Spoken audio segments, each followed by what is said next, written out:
আচ্ছা বলো তো পেয়ারাকে ইংরেজিতে কি বলে? ম্যাডাম জানি না। তোরে আমি এতদিন ধরে পড়াশোনা করাইতেছি আর তুই এইটাই পারস না?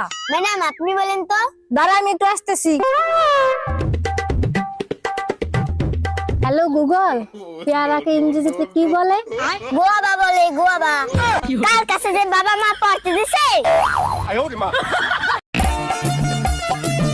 বাবু আমি সবকিছু নিয়ে চলে এসেছি, চলো এবার আমরা পালিয়ে যাই। কিন্তু তোমার কথা তো আমার বাড়িতে বলেছি, কেউ মানতে চাচ্ছে না। কেন?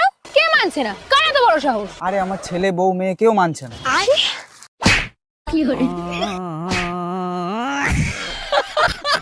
ডাক্তার, শরীর দুর্বল লাগে আর প্রেশার সবসময় লো থাকে, কি করব বলেন তো? প্রতিদিন রাতে ঘুমানোর আগে দুধ খেয়ে তারপর ঘুমাবেন। আরে ডাক্তার, দুধ খেয়ে তো প্রতিদিন রাতে ঘুমাই, তাতে তো দুর্বলতা বাড়ে কমে না। আজকে থেকে শুধু গরুর দুধ খাবেন, অন্য দুধ খাবেন না। এ তুই কয়টা রুটি খাবি? চারটা।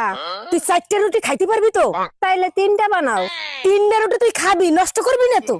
আচ্ছা তাইলে একটা বানাও। তোর একটা রুটির জন্য আমি আটা করতে পারবো না, রাতে খাই যা।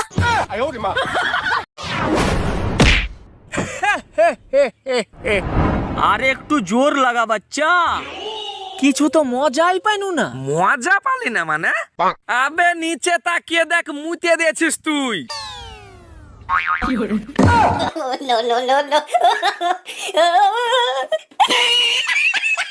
এই পাশের বাড়ির ভাবির ছেলে হয়েছে, তার চেহারার সাথে তোমার এত মিল কেন? দেখো, আমারে সন্দেহ করবা না, আমি কিন্তু ভাবির ধারে কাছেও যাই নাই। আরে তোমারে সন্দেহ করতেছি না, ভাই 2 বছর ধরে বিদেশ, ভাবির বাচ্চা হইলো কি করে? এখন ডিজিটাল যুগ, অনলাইনে কত কিছু হয়। আরে কি গো শোনা, আমি কাজে যাচ্ছি, হ্যাঁ 1 মাস পর আসবো, তুমি সাবধানে থেকো, ঠিক আছে? সাবধানে থেকো। ধরো ধরো ধরো, দেখি হাত উঁচু করো। কেন? হাত উঁচু করবো তো। কি করতেছো তুমি? 34ই আছে, আমি 1 মাস পর বাড়ি আসবো, এই 34 যেন 34ই থাকে, ঠিক আছে? Bye bye, tata, good bye, Gaya. এই এত সকাল সকাল কই যাচ্ছ তুমি? কোর্টে যাচ্ছি, 20,000 টাকা দাও। আমি জানতাম তোর বাবা একদিন সিটিং বাজির মামলা খাবে। আমার বাপ চিটিং বাজের মামলা খাবে কেন? তোরে শান্তি কই অশান্তি গাড়ে দাঁড়ায় দিছে, এটা কি সিটিং বাজি ছিল না? কোর্টে যাচ্ছি তোর নামে নারী নির্যাতনের মামলা করতে। ম্যাডাম, আমি বিদ্যুৎ বিভাগ থেকে আসছে, আপনার মিটারে সমস্যা আছে, চেক করতে হবে। ভালো করে চেক করে ঠিক করে দেন, মিটারে এত বিল কেন আসে? বিল কোথায় আসে? 2 মাসে মাত্র 2 ইউনিট বিল আসছে। 2 ইউনিট বিল কেন আসবে? আমি তো শুধু লাইট জ্বালাই মোমবাতি খোঁজার জন্য। নেক্সট কে আছেন? তাড়াতাড়ি ভেতরে আসুন। হ্যাঁ ম্যাডাম, আমি। তা বলুন আপনার প্রবলেমটা কি? কি বলবো ডাক্তার ম্যাডাম আপনাকে, আমি না দীর্ঘদিন ধরে একটা প্রবলেমে ভুগছি, আমার না ছেলে মেয়েই হচ্ছে না। ও আচ্ছা এই প্রবলেম। আপনি কি একা এসেছেন? হ্যাঁ ম্যাডাম, আমি তো একাই এসেছি।